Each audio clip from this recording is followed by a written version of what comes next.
here we are with Jerry Richmond again. This is another segment in our interview with Jerry and some of history that he's had in the monster truck world. Now, on our last episode, we talked about the Weapon 1 and Lethal Weapon and Terminator. Now, tell us how your involvement got with Marty Garza and with the Overkill team. Well, I met Marty Garza.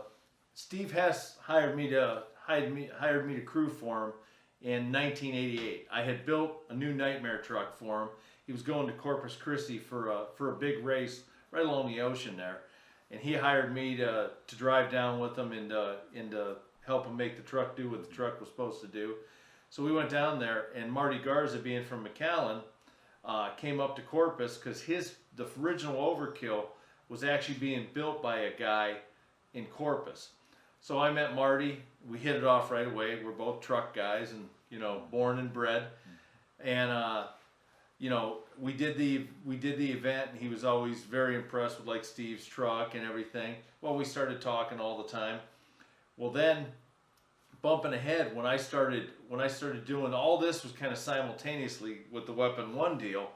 My first event with Weapon 1 was the Cajun Dome in Lafayette, Louisiana, I believe, or Baton Rouge, one or the other. And I met Marty there. Marty was hired to, it was the first event that I had ran with the Overkill truck, and he'd only done one or two events. Well, he had the normal growing pains. He was new to the business, new to the sport, and had some people around him at that time that weren't exactly probably helping him a whole bunch.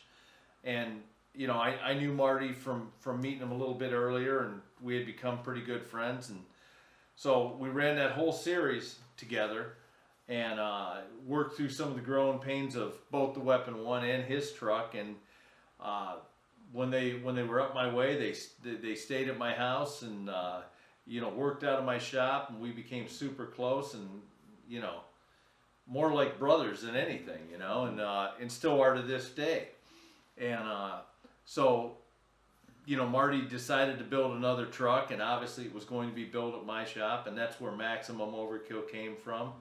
And I actually had sold Weapon 1 in 1991 to Chris Arell, and Marty said, hey, why don't you just work for me and drive one of my trucks, because I've got two trucks. We were in the process of building Maximum, and he goes, why don't you just do that and do your work in the shop, which we also build a bunch of product and a bunch of chassis for other people in the business, and everything from brake components to axles right on down the line.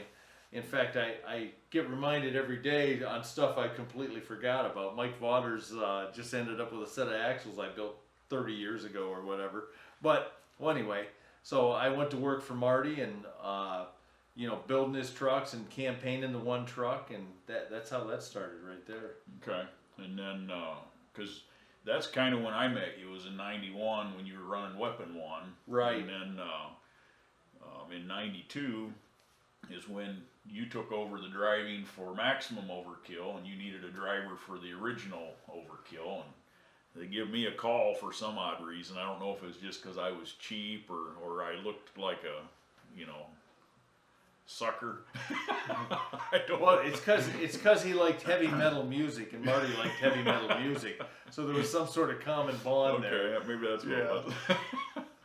So tell us about, and then of course you guys went on, of course you had a devastating fire a lot of the fans know about that lost pretty much everything, and that's kind of how I got on my own start, because Marty called and says, hey, we're going to rebuild, we're going to build you a new truck and Jerry a new truck and blah blah blah, and I'm like, Marty, it's too big of an undertaking, take care of Jerry, I'll be fine on my own.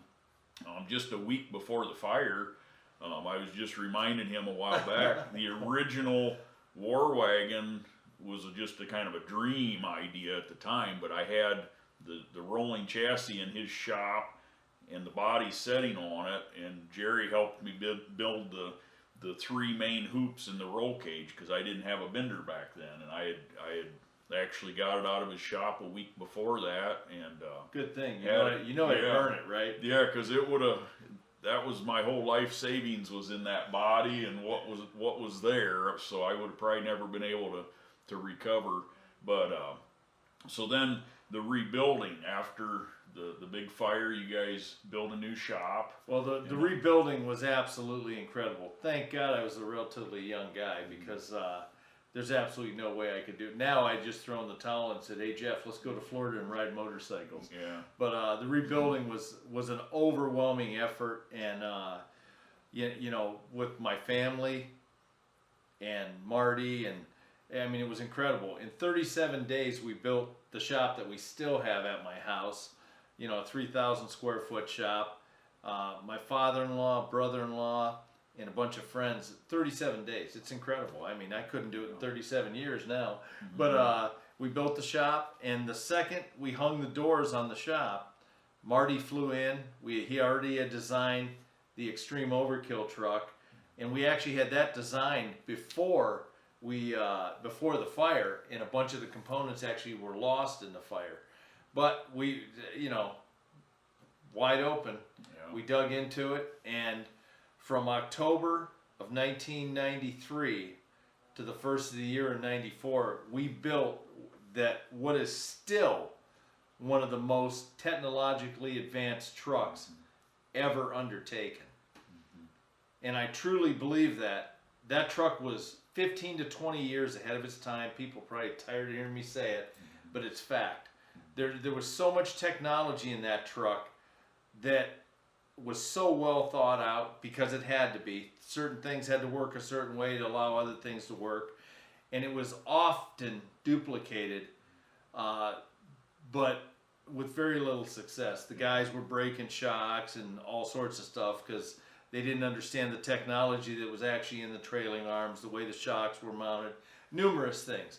That truck, probably one of my biggest regrets is that we never attained the potential that truck could attain. That truck, for straight line drag racing, I truly feel it stayed low, it handled phenomenal, and I never took a bad hit in that truck in the whole time we ran it. You know, then a few months into running the truck, you know, Marty decided to go another direction in the business, and it was actually, in hindsight, it's always hindsight, of course I was upset at the time, but in hindsight, it was probably one of the best things that ever happened. You know, I went on, got involved in another business, and fortunately was very successful at it, and you know, did it for nearly 20 years, and